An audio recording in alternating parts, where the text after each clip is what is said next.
One of the things people don't always talk about after domestic violence is what happens when the danger is finally gone. Surviving isn't the same thing as living. For a long time, your nervous system can become so focused on getting through the next moment that happiness becomes something you don't even recognize anymore.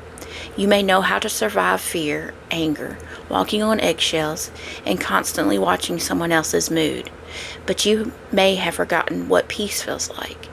And healing doesn't necessarily look like some huge transformation. Sometimes healing looks like cooking a meal just because you want to try a new recipe. Sometimes it's picking up a paintbrush and realizing you have creativity inside of you.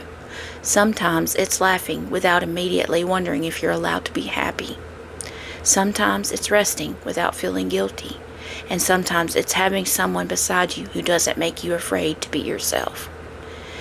Sometimes healing is realizing that the things you once thought were too much about you, your need for quiet, your sensitivity to noise, needing rest, needing reassurance, needing someone to understand when your nervous system is overwhelmed, don't make you difficult to love. The right people don't punish you for having survived. For me, finding my happy again has looked different than what I imagined. It's cooking, it's creating art, it's being able to laugh, it's having a safe home, it's being someone who compliments my heart with patience and understanding instead of fear and control. And it's watching Pup heal too.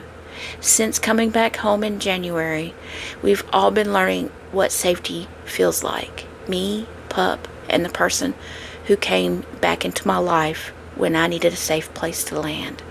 We aren't magically healed. We are all still healing. We're learning how to communicate. We're learning each other's triggers and boundaries. We're learning that love doesn't have to hurt. We're learning that a quiet day can actually just be a quiet day. And maybe that's one of the most beautiful parts of surviving. You don't just get away from what was hurting you. Eventually, you're giving enough safety and time you can begin discovering the pieces of yourself that you were still waiting for you. The artist, the cook, the woman who laughs, the woman who loves deeply, the woman who deserves to feel safe. And sometimes your happy doesn't come back exactly the same way it was before. Sometimes you build a completely new version of happy, one that finally feels safe enough to stay. And if you're still in survival mode right now, please don't think you're failing because you aren't happy yet. First, survive. Then, when you're safe, give yourself permission to slowly learn how to live.